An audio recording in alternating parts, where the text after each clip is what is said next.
Go. Hi gang, welcome back to Taking the Piss Tour of Waterford City. Now, a lot of the Viking words that were used at the time have now crept into our language. An example is this. The old Viking word for iron is fúk, 2 syllables, fúik, and that simply meant iron. And the old way of saying iron was iron, so it was a 2-syllable word. And when the Vikings developed iron at first, they knew how to make it very, very hard, very hard. The Irish had iron too, but it was extremely soft, broke very easily. And when the Vikings came here and attacked the Irish, they had these fearsome weapons with them made of iron. And the Irish soon learned the name for those, fú-ik.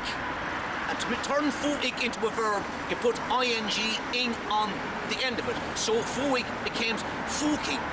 So when the Irish would see the fearsome Vikings running in with their big broadswords made of iron, they say, "Run quick, he's got a fucking hatchet." It's the same, if you look over at Reginald's Tower, you'll see the door, the iron door here. Very soon the Irish began to develop the same type of iron, and they put it onto their abbeys. And when the Vikings came along and they saw the iron doors, they said, "We'll never get into this place, it's got a fucking iron door." So that's the origin of that word. Another word that crept into our language originated here. When the Vikings came here first, it wasn't a stone tower they built, but an iron, a wooden tower.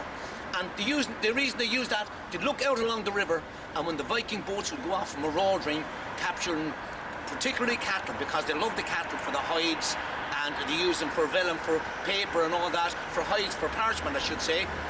And sheep wasn't very, very, very popular at all.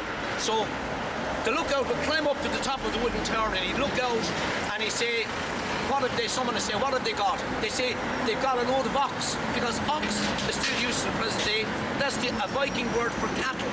Now sheep wasn't valued very much, and the Viking word for sheep is ball. So they climb up and they shout, "What have they got?" And they shout, "It's a load of ox."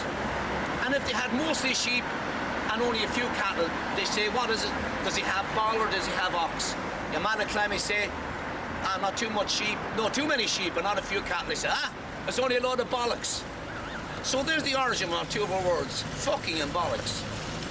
So, gang, we'll be back again with another little Taking the Piss Tour of Waterford.